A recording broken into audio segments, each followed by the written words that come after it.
when the security guard saw a light in the store after closing hours, it seems to him that there was something fishy going on. He called the central office and explained to his superior that he thought something strange and suspicious was occurring.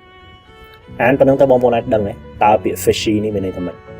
ខ្ញុំជឿបងប្អូនអាចធ្លាប់ជួបពាក្យ fish ទៅមានន័យថាត្រីប៉ុន្តែ fishy នៅក្នុងអត្ថន័យនេះមានន័យថាម៉េចទៅមានបងប្អូនអាចដឹងទេ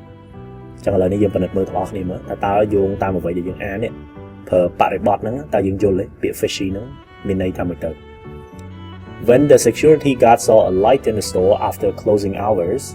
គេថានៅពេលដែលសន្តិសុខហ្នឹងគាត់បានមើលឃើញភ្លើងនៅក្នុងហាងក្រោយពេល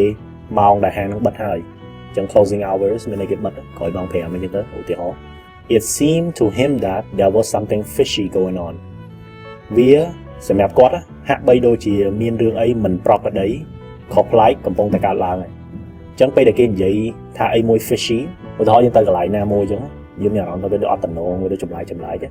យើងអាចប្រើពាក្យហ្នឹងបាន This place is fishy ចាំមានន័យថាកន្លែងហ្នឹងមើលទៅដូចអត់តំណងដូចចម្លែកខុសប្រក្រតីចឹងចឹងពាក្យហ្នឹងគេប្រើ fishy ដល់ប៉ុតខាងក្រោមនេះគេបញ្យល់អត្ថន័យហ្នឹងហើយ He called the central office គាត់ទេទៅទីស្នាក់ការកណ្ដាលឬក៏ការិយាល័យកណ្ដាលហើយគាត់បញ្យល់ទៅថ្នាក់លើរបស់គាត់ superior គឺថ្នាក់លើណាថាគាត់គិតថាមានរឿងអីមួយចម្លែកគួរឲ្យសង្ស័យកំពុងតែកើតឡើងពាក្យគួរឲ្យសង្ស័យគឺពាក្យនេះ suspicious ហ្នឹងគឺជា adjective បើមនុស្សវិញមនុស្សជាជនសង្ស័យវិញគេប្រើពាក្យ suspect okay suspect ចាំមានប៉ុណ្្នឹងណាបងប្អូនសាកយកពាក្យ fishy ហ្នឹងបង្កើតជាប្រយោគហើយ comment ក្នុងវីដេអូនេះមកចាំមើលត្រូវឬក៏ខុស